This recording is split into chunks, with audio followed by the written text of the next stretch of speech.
Good morning children. अब हम लोग बस की यात्रा पार्ट 3 का लास्ट वाला जो पैराग्राफ है इसको हम पढ़ेंगे। एक पुलिया के ऊपर पहुंचे ही थे कि एक टायर फिस करके बैठ गया। वह बहुत ज़ोर से हिलकर थम गई। अगर स्पीड में होती तो उछलकर नाले में गिर जाती। मैंने उस कंपनी के हिस्सेदार की तरफ पहली बार श्रद्धा भाव से देखा। वह टायरों की हालत जानते हैं, फिर भी जान हथेली पर लेकर इसी बस से सफ़र कर रहे हैं। उत्सर्ग की ऐसी भावना दुर्लभ है। मतलब बच्चों, आप लोगों ने देखा पूरे पाठ में कि बस की हालत तो बहुत ही ज़्यादा ख़राब थी। पहले उसकी सीटें हिल रही थी, उसके बाद में उसका इंजन जो बहुत ज़्यादा आवाज़ें कर रहा था, खिड़कियों की कांच टूटे हुए थे, और अब आखिरी में क्या हुआ, उसका टायर जो है वो पंचर हो गया था और उसकी स्पीड धीरे होने के कारण वो बस रुक गई। अगर ज़्यादा स्पीड में होती तो नाले में गिर जाती। तब लेखक ये कह रहा है कि मतलब इतनी ख़राब हालत में होने के बाद भी उस बस के जो मालिक थे वो उस बस में सफ़र कर रहे थे।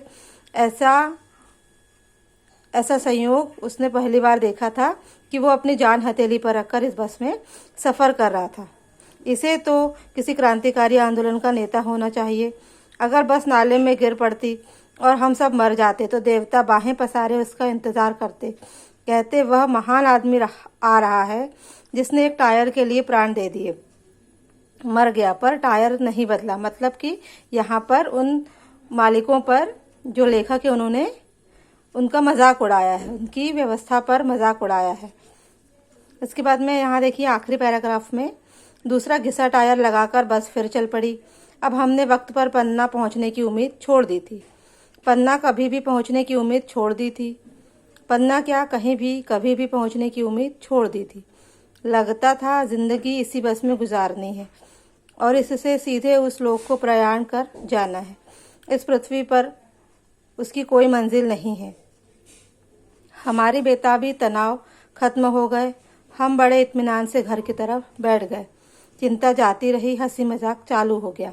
मतलब कि बड़ी मुश्किल से दूसरा घिसा हुआ टायर लगाया और वापस बस जो है वो चल पड़ी। लेकिन लेखक को और उनके मित्रों को समय पर पन्ना पहुंचने की उम्मीद जो है वो ख़त्म हो चुकी थी।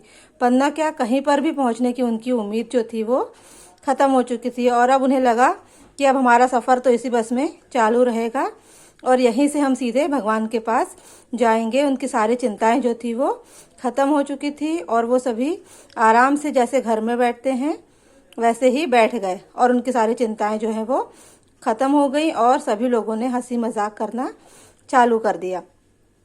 इसके आगे हम प्रश्नोत्तर आगे पढ़ेंगे।